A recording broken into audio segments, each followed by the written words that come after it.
Hi అండి. అందరికీ నమస్కారం. Welcome to my channel. ఈ వీడియోలో ఉద్యోగుల తాజా సమాచారం అండి. హైకోర్టు సంచలన తీర్పు విడుదల అంటూ అప్డేట్ అవ్వడం జరిగింది. సో, దీనికి సంబంధించిన పూర్తి వివరాలు ఈ వీడియోలో తెలుసుకుందాము. వీడియో అయితే ఎక్కడే గాని స్కిప్ చేయకుండా ఎండ్ వరకు చూసేయండి. ఇన్ఫర్మేషన్ పూర్తిగా అర్థమవుతుంది. అలాగే వీడియో చూస్తున్న ప్రతి ఒక్కరు వీడియోకి లైక్ చేయండి ఫ్రెండ్స్. ఈ వీడియోని తోటి ఉద్యోగ, పెన్షన్ మిత్రులతో అయితే షేర్ చేయండి. కొత్తగా మన ఛానల్ చూస్తున్నవారు ఇంకా ఎవరైనా సబ్స్క్రైబ్ చేసుకోకపోతే వెంటనే మన ఛానల్ అయితే సబ్స్క్రైబ్ చేసుకోండి. సబ్స్క్రైబ్ చేసుకోవడం వల్ల నేను చేసే ప్రతి ఒక్క వీడియో మీ వరకు రీచ్ అవుతుంది. ఇక ఆలస్యం చేయకుండా వివరాల్లోకైతే వెళ్ళిపోదాము. సో, ఫ్రెండ్స్ ఇక విషయానికొచ్చినట్టయితే హైకోర్టు వెలువరించినటువంటి డబ్ల్యూపీ నంబర్ అంటే వ్రిట్ పిటిషన్ నంబర్ అంటాము. 6472/2025 తీర్పు అనేది కారుణ్య నియామకాల చరిత్రలో అత్యంత కీలకమైనదిగా అయితే నిలిచిపోయిందనమాట. సో, ఇన్నాళ్లుగా కారుణ్య నియామకం అంటే ఒక హక్కుగా భావించేటటువంటి ఈ యొక్క వ్యవస్థలో ఈ తీర్పు సమూలంగా మార్పులనైతే తీసుకొనొచ్చింది. సో, ఈ తీర్పులోని ప్రతి అంశాన్ని మరియు దాని వెనుక ఉన్నటువంటి లోతైన అర్థాన్ని ఇక్కడ మనం క్షుణ్ణంగా అయితే తెలుసుకుందాము. సో, మొదట ప్రధాన అంశం ఏమిటనంటే, ఇకపై కారుణ్య నియామకం ద్వారా ఇచ్చేటటువంటి ఉద్యోగం లేదా రెగ్యులర్ లేదా పర్మనెంట్ ప్రభుత్వ ఉద్యోగం కాదు. సో, రెగ్యులర్ లేదా పర్మనెంట్ ఉద్యోగం అయితే ఉండదనమాట. అంటే ఒక ప్రభుత్వ ఉద్యోగి మరణించినప్పుడు వారి కుటుంబ సభ్యులకు గతంలో లాగా జీవితాంతం భరోసా ఉండే శాశ్వత హోదాను కలిగిన పోస్టులనైతే ఇక ఇవ్వరు.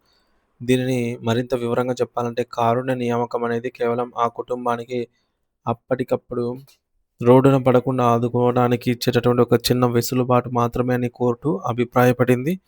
అయితే అందుకే దీనిని కేవలం ఔట్‌సోర్సింగ్ లేదా కాంట్రాక్ట్ లేదా తాత్కాలిక ప్రాతిపదికన మాత్రమే ఇవ్వాలనైతే ఆదేశించింది. దీని అర్థం ఏమిటంటే, వారికి కేవలం నిర్ణీత కాలం వరకు లేదా ఆ వ్యవస్థ అవసరాలు మేరకు మాత్రమే పని అయితే ఉంటుంది. పర్మనెంట్ ఉద్యోగులకు ఉండే ప్రయోజనాలు వీరికి వర్తించవు అనైతే కోర్టు పేర్కొంది.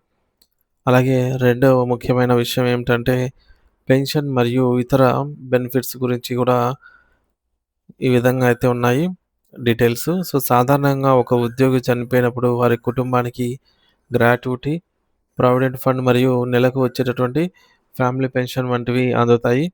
హైకోర్టు తీర్పు ప్రకారం ప్రభుత్వం ఈ యొక్క ఆర్థిక వనరులను నిశితంగా పరిశీలిస్తుంది. ఒకవేళ ఆ కుటుంబానికి వచ్చేటటువంటి పెన్షన్ మరియు ఇతర నగదు నిల్వలు ఆ కుటుంబం గౌరవప్రదంగా బ్రతకటానికి సరిపోతాయనైతే ప్రభుత్వం భావిస్తే, ఇక వారికి అదనంగా కారుణ్య నియామకం కింద ఉద్యోగం ఇవ్వాల్సిన అవసరం లేదు. అంటే ఉద్యోగం అనేది ఒక అవసరానికి ఇచ్చేది తప్ప అదనపు ఆదాయం కోసం ఇచ్చేది కాదు అని జెప్పేసి కోర్టు స్పష్టం చేసింది. మరి దీనివల్ల ఆర్థికంగా నిలకడ ఉన్న కుటుంబాలకు ఇకపై ఈ యొక్క నియామకాలనేవి వర్తించవు. మరి మూడవది అత్యంత పేదరికం లేదా హ్యాండ్ టు మౌత్ స్థితిని ప్రామాణింగా ప్రామాణికంగా తీసుకోవడము. అంటే ఒక కుటుంబానికి సొంత ఇల్లు ఉందా?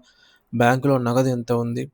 వ్యవసాయ భూములున్నాయా? వంటి వివరాలను ప్రభుత్వం సేకరిస్తుంది. దీనిని మీన్స్ టెస్ట్ అనైతే పిలుస్తారు. ఎవరికైతే రోజు గడవడమే కష్టంగా ఉంటుందో, ఎవరికైతే ఎటువంటి ఆస్తులు లేవో కేవలం అటువంటి నిరుపేద కుటుంబాలకు మాత్రమే ఈ యొక్క కారుణ్య నియామకం అనేది వర్తిస్తుంది.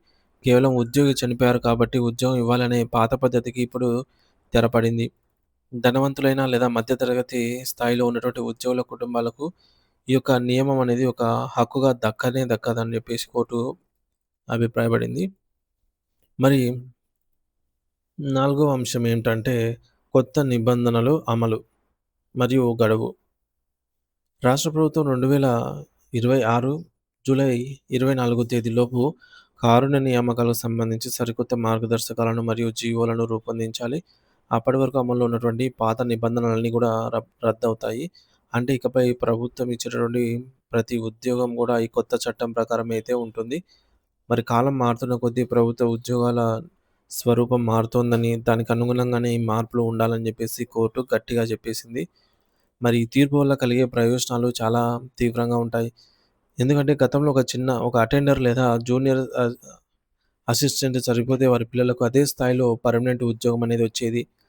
తద్వారా వారు రిటైర్మెంట్ వరకు సురక్షితంగా ఉండేవారు. కానీ ఇప్పుడు ఆ పరిస్థితి లేదు. కేవలం ఔట్‌సోర్సింగ్ జీతాలతో సరిపెట్టుకోవాలి. ఏ క్షణమైనా సరే ఆ ఉద్యోగం పోయే అవకాశం గూడా ఉంటుంది.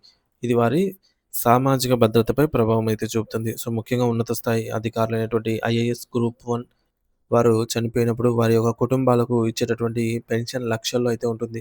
కాబట్టి వారి పిల్లలకు ఇకపై ఎట్టి పరిస్థితుల్లోనూ కారుణ నియామకం అనేది దక్కదు. సో, ఇప్పటికే దరఖాస్తు చేసుకొని ఉద్యోగం కోసం ఎదురు చూస్తున్నటువంటి పెండింగ్ అప్లికేషన్స్ ఎవరైతే ఉన్నారో వేల మంది అభ్యర్థులకు ఇది ఒక పెద్ద షాక్ అనేదే చెప్పాలి. సో, ఎందుకంటే వారి దరఖాస్తులు కూడా ఈ కొత్త నిబంధనల ప్రకారమే పరిశీలించబడతాయి. కారుణ నియామకం అనేది దయతో ఇచ్చే సాయమే తప్ప అది వారసత్వంగా వచ్చే ఆస్తి హక్కు కాదు అనేటటువంటిది కోర్టు గత తీర్పులను హైకోర్టు ఇక్కడ ఊటంకించింది. సో, దీనివల్ల బాధితులు కోర్టుకెళ్ళి తమకు ఉద్యోగం రాలేదని వాదించే అవకాశం కూడా చాలా వరకు తగ్గిపోతుందని చెప్పేసి డైరెక్ట్‌గా కోర్టే మనకు ఇక్కడ హైకోర్టు తీర్పిచ్చిందనమాట. ఏదైతే కారుణ నియామకం కంపాషనేట్ అపాయింట్‌మెంట్ అని అంటామో ఇంగ్లీష్‌లో. తెలుగులో కారుణ్య నియామకాలు. ఈ యొక్క కంపాషనేట్ అపాయింట్‌మెంట్స్‌లలో ఇకపై no permanent jobs. No permanent jobs or regular jobs. కేవలము only outsourcing or private jobs. అంటే ఔట్‌సోర్సింగ్ లేదా ఈ యొక్క కాంట్రాక్ట్ పద్ధతిలో ఉండే జాబ్స్. ఇవి మాత్రమే ఉంటాయి. వీటికి సాలరీ ఎంతొస్తుంది అనేది మనందరికి తెలిసిందే. తక్కువ సాలరీ ఉంటుంది. అలాగే జాబ్ గ్యారంటీ కూడా లేదు. సో, కాంట్రాక్ట్ అయితే ఎంతవరకు కాంట్రాక్ట్ ఉంటో అంతవరకు మాత్రమే ఉపయోగించుకొని తర్వాత ఉండొచ్చు, ఉండకపోవచ్చు. ఔట్‌సోర్సింగ్ అంటే ఎక్కువ కాలమే ఉంటుంది కానీ వీరికి ఆహ్, డీఏ వర్తించదు. పీఆర్‌సీ అనేది వర్తించదు. ఐఆర్ అంటే ఏంటో తెలీదు. అలాగే చాలా వరకు బెనిఫిట్స్ ఏవి గూడా ఉండవనమాట వీరికి. వీరికి జస్ట్ బేసిక్ పే ఉంటుంది. అండ్ ఆహ్, ఈఎస్ఐ అనేది ఉంటుంది. సో, 20,000 దాటిన వారికి. సో, 12,000 దాటిన వారికి ఈఎస్ఐ అయితే ఉంటుంది. సో, ఈ విధంగా అలాగే పీఎఫ్ కూడా ఉంటుంది ఫ్రెండ్స్. ప్రావిడెంట్ ఫండ్ గూడా కట్ అవుతుంది. ఈ 3 తప్ప ఇంకేముండవు. సో, అదే గవర్నమెంట్‌లో అయితే ఏపీజీఎల్ఐ అని అలాగే ఆహ్, గ్రాట్యుటీ అని ఈ విధంగా చాలా అమౌంట్స్ అయితే వస్తాయి. సో, వీరికి గ్రాట్యుటీ అవి కూడా రావు రిటైర్మెంట్ అయినప్పుడు. సో, వీరైతే కమ్యూటేషన్ తీసుకోవచ్చు. సో, మనందరికి తెలిసిందే గవర్నమెంట్ ఎంప్లాయీస్ యొక్క బెనిఫిట్స్ ఏంటి, ఔట్‌సోర్సింగ్ కాంట్రాక్ట్ వారి యొక్క బెనిఫిట్స్ ఏంటి అని. సో, గవర్నమెంటే స్టాండర్డ్. సో, ఇక నుంచి ఇలాంటి స్టాండర్డ్ జాబ్ కారుణ్య నియామకం కింద కంపాషనేట్ అపార్ట్‌మెంట్ కింద ఎక్స్‌పెక్ట్ చేయకూడదు అని చెప్పేసి కోర్టు నేరుగా తీర్పిచ్చింది. ఎవరైతే ఆహ్, తెలియక అప్లై చేస్తారో వారందరికి కూడా ఈ తీర్పుతో సమాధానం అయితే ఇచ్చేసింది.